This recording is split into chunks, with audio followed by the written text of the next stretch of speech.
It's interesting. I did two in-depth day 9 dailies yesterday and on Monday, Yeah, exploring the fact that what we see is that from the 7 to 13-minute mark, that's when Zerg is doing all their powering. yeah. And then from the 13 to 17-minute mark, that's when they have everything except Hive Tech. They're going to have Infestors, the Macro Hatch, all the Zerglings, 1-1, almost certainly 2-2 if they're on pace. So Terrans have been doing the standard macro style of getting two upgrade centers, either two armories or two engineering bays, to strike in that 13 to 17-minute zone. But Zergs have pretty much figured out how to deal with that. They actually delay their Hive Tech, and this is what has been giving Terrans so much problems. It feels like the 3-base perfect macro play doesn't quite work, unless you're Bomber. But we've been seeing Pulse succeed by striking in that 7 to 13-minute zone, in the zone when Zergs are powering by heavy use of the Marauder. Yeah, it's cool actually to hear that kind of thing, because whenever you see Terrans nowadays really making strides ahead, and it's something that's been overlooked a lot, that, as you say, the 7 to 13-minute mark. You see people like Lucifer, for example, going for heavy Hellion usage in that period of time, whereas Zerg's trying to take their third, trying to maybe sneak a few drones over there. But if they do, chances are they're going to get punished for that kind of play.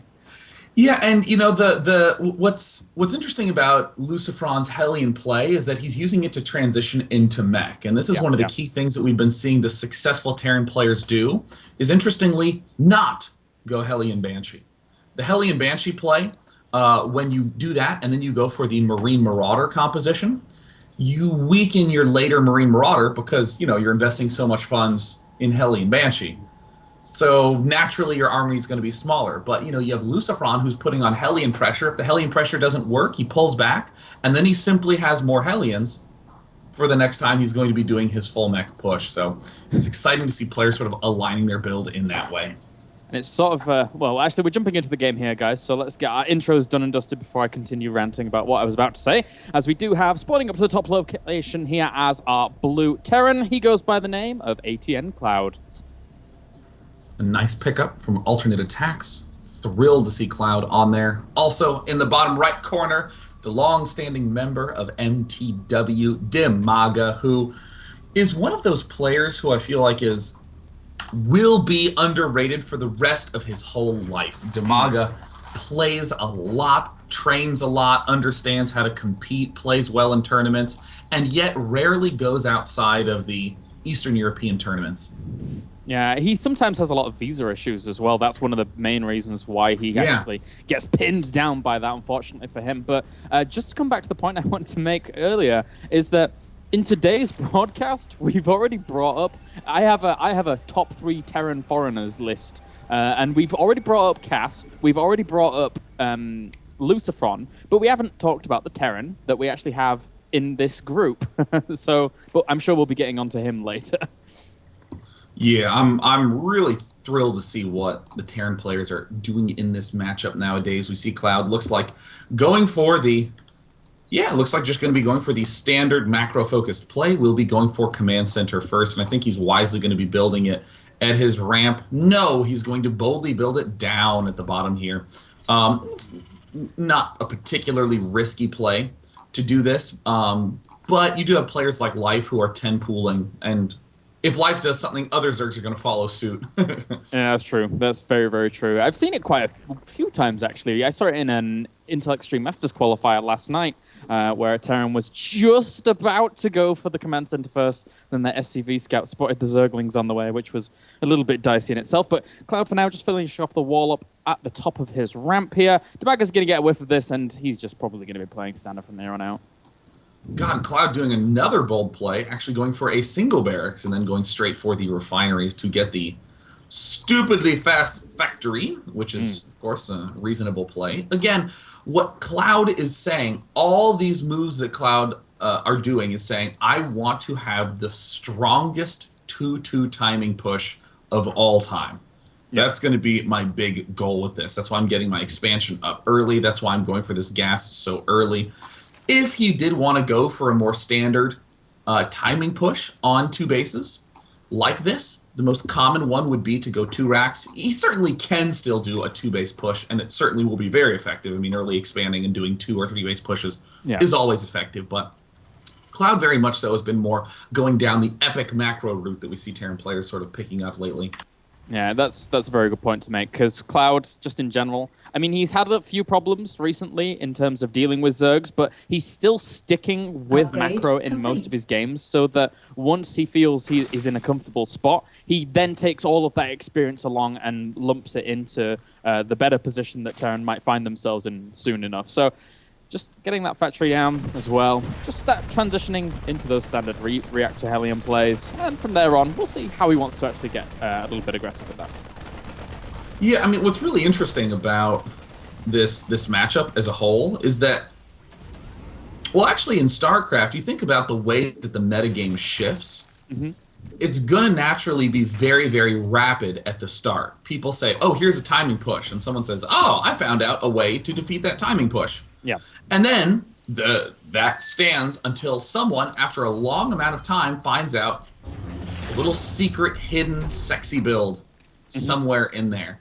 And that will slow down over time naturally, because obviously if it was easy to find out, then players would have found it out sooner.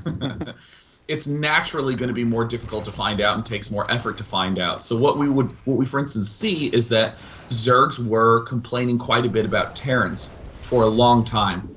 And then Zergs finally figured out the perfect way to both get the upgrades, the third base, and the layer.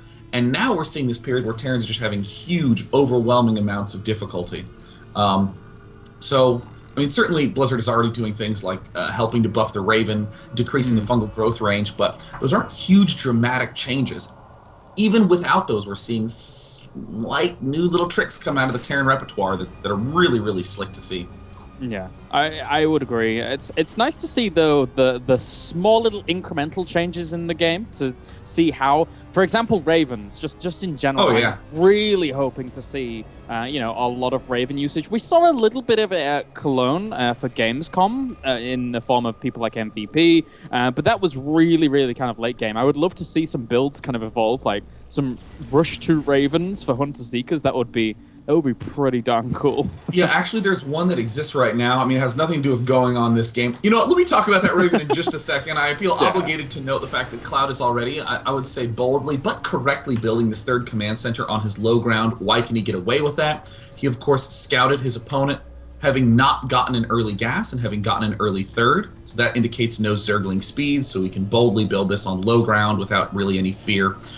And Dimaga, on the other hand, is doing the Zerg norm. So, I mean, if any of you are watching and going, man, what's the best way to play out Zerg? Well, just look at Dimaga. He's doing the true standard. Very fast layer, very fast +1/+1 upgrades, 4 gas geysers down, this macro hatches up. I mean, Dimaga's actually doing an impressively accelerated job of this. God, this build is actually a little bit faster than even some of the GSL Koreans. Dimaga's just doing this absolutely excellently. Pretty crazy. And look at his creep spreader as well. One thing that I like from what ClouD's doing, though, is, I mean, not only the harassment, which is Banshee, Master Get Away, and it will do for now, but ClouD had all of his Hellions just spread around, just spotting, which is something you not normally see. Sometimes you normally see Terrans actually trying to barrel in there and trying to get some kills, but actually Dimaga trying to put a little bit of pressure here. The Zerglings will fend them off. And those Hellions for now should be able to get away, but the wall is actually just blocking them off. Oh, wow. Oh, this is going to turn out fantastically for ClouD. He's gobbled up a lot of free Zerglings. How many workers has he lost? Only 3 in the midst of all that. ClouD actually intentionally leaving that orbital command on the ground to encourage the Zerglings to stay there a little longer. And ClouD, what cool micro! That was amazingly well done by ClouD. That was something awesome. It almost looked as if they were going in and out in between the SCVs, but the SCVs were on Mineral Walk. It kind of just lined up like that, but it was very, very cool. As for now, we have the pathogen glands on the way, +1/1 going down as well. Look at Dimaga's creep spread. What has this guy been on recently? It's pretty crazy. Appears like he's been on those Gosu pills, Kalaris. Gobbling up all the Gosu pills. In fact, it is the legal dietary supplement in the StarCraft community. Ah, he got married. I remember now. Ah, that might be why as well. Wait, Dimaga got married? Yeah. Really? Yeah. Oh my god, that's so sweet. Really? Oh, that's awesome. Yeah, go Dimaga. Woohoo. Oh. Good for Dimaga. Excellent. Fantastic news. We see, once again, another Zergling step in here from Dimaga. But I want to note that you look into ClouD's base, he's doing the very fast 2-2 timing, and you'll see that there is currently 140 seconds remaining. He can do a strike at 14 minutes. He's getting his factories up, but again, he opened a Hellion Banshee. The Hellion Banshee, there are units that will not be used later on in this push. So whereas Bomber uses Marine Tank to defend himself early, Bomber's push tends to have 75 to 100 Marines and 10 tanks when he pushes out. We're going to see ClouD have closer to 50, 60 Marines when he's moving out. This is just a straight by-the-numbers example of how Hellion Banshee weakens that push. So you really do have to do a lot of damage with the Hellion Banshee. And look at this. Look at the timing on this Hive, Sean. This reminds me of Dimaga of old. Just going for really quick Hive, grabbing himself potential Ultralisks as well, which are going to put him in, again, in Dimaga territory. I remember games watching him like back in the GSL and just going for this kind of play against Terrans on maps like Tal'Dorei Malta, and it was... This is scary. This is certainly going to be a little bit of an issue for the up-and-coming push from ClouD. If those Ultras or Hive Techs, by and large, do pop out, Banshee expending a lot of energy on that fungal growth. The impressive thing to me about Dimaga is that with this very fast Hive, traditionally, you wind up without that many Infestors. And yet we see that Dimaga has 9 Infestors, 86 drones, excellent timing. Here comes the push. We see 8 tanks and 48 Marines from ClouD, not the 75 that we would see from Bomber. But we do see that ClouD is at 180 food. Dimaga's at 143. Ultra's Cavern going down. Why? Because he doesn't even have time to get up the Broodlord tech, and he knows it. And Dimaga now just trying to... Well, he sees all this coming. He sees the moving on to creep. The Marines are on the way to try and check the 4th location, but unfortunately for ClouD, Dimaga decided to take his 4th at a different location. So, yeah, I love this. Oh, it's looking... I mean, he's getting his 3-3 as well, and he's getting all the upgrades going that he needs to get going, as well as the Dream Glance. He just needs to buy time for these Ultralisks somehow, some way. ClouD is looking a bit scary right now. Well, this is an excellent expand positioning from Dimaga. It's absolutely brilliant. It has all the open space, all the flanking opportunity that you would need. You can't get separated. You don't run the risk of making your 3rd vulnerable. In a sense, ClouD has to either go for the 3rd or go for the 4th. Contrast that with the normal place to expand, where you can hit the 3rd and 4th in one blow. I mean, excellent expand positioning. Excellent bundles from Dimaga. Yeah, ClouD's just poking forward just a little bit with a few of these Marines, trying to find a location to start engaging Dimaga, but I mean, with these 8 Ultralisks are now on the way. They're going to be out soon. He doesn't have chitinous plating. It's just started now. And he doesn't have centrifugal hooks as well. That might come back to hurt him. Shock. Oh, that's going to be real surprising. These Ultras are going to need to do tremendous work. Ah, nice clump up. Dimaga managed to snipe a good set of units out. ClouD now getting the opportunity to advance forwards. This is, again, as you were saying, looking quite a bit scary. 67 Marines out, but back in the main base, oh no, ClouD is starting to add himself on more starports and command centers. I really think he needs to begin adding on more barracks. I mean, at this point in time, he only has 7. He needs more like 10. He has a few tanks actually sealed in the main as well, not with his army right now. And, I mean, I guess maybe he's actually going to transition onto Ravens here with these starports, which could be quite cool. I mean, it could be used for Vikings as well. Now that the Spire's going down for Dimaga, he could be preparing for that. But if he goes into Ravens, I'll be a very happy chap, I think. Drop from ClouD down in the bottom right, picks off a non-zero number of drones, but of course, as we see ClouD, the goal of this drop was not to try to kill off anything. It was to allow this huge push to head to the 4th. Look at that great push by ClouD!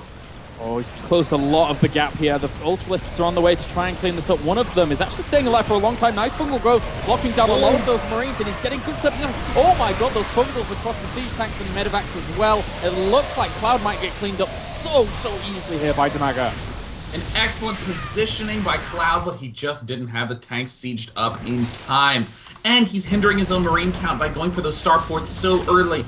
I mean, this is the lesson that we are seeing Terrans learn again and again and again and again in the most painful way. You must drill hard in this period of 14 to 18 minutes. You have to pound your opponent to death, because if you don't, he's just going to be able to easily tech up to the Greater Spire. He's going to be able to expand. Cloud doing a drop down here at the bottom. This drop does need to deal damage, Pilaris. It really does. It needs to somehow, somewhere, with 4 Marines, seek out that Greater Spire and try and kill that off. But, I mean, technically he does have the Starpots there to start creating some Vikings or the Ravens if he needs them. But he's going to have to deal with Ultralisks and then into Broodlords, which is such a hard thing to deal with as Terran when Zerg can swing so back and forth so easily. I mean, Cloud has exactly one more big timing that he can execute right now, but that is a huge amount of Ultras. Oh my god, Dimaga annihilates that in a matter of seconds. Kalaris, this is not looking particularly good for Cloud. I mean, Dimaga's played this off perfectly. I can't say I've ever seen 14 Ultralisks too often in StarCraft in proper games, as Dimaga is... I mean, he doesn't need anything else. He just has 14 Ultralisks with 3-3 in Kaiser's plating. They're pretty strong, Tron. Wow. I mean, Dimaga not only is having this huge terror force of Ultralisks up, he has plenty of Larva. 31 up, Fungals rip down the front lines. What do you even build now as Cloud? I mean, you think about the usual Ultra Ling straight on over into Broodlord tech and back and forth and vice versa. But if you think about it, if you flood Ultralisks and expansions, if you actually cut the Ling portion out of that, your opponent is obligated to build things like Marauders and tanks, because Marines aren't particularly effective against that at all. So it makes this transition that we're seeing Dimaga do to Broodlords even better.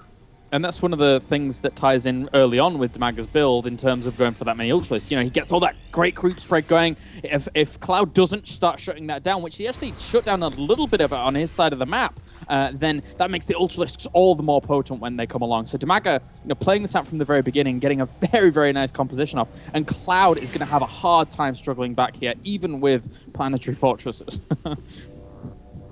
I mean, the Planetary Fortress, indeed the most broken of all buildings for Terran. It's pretty good.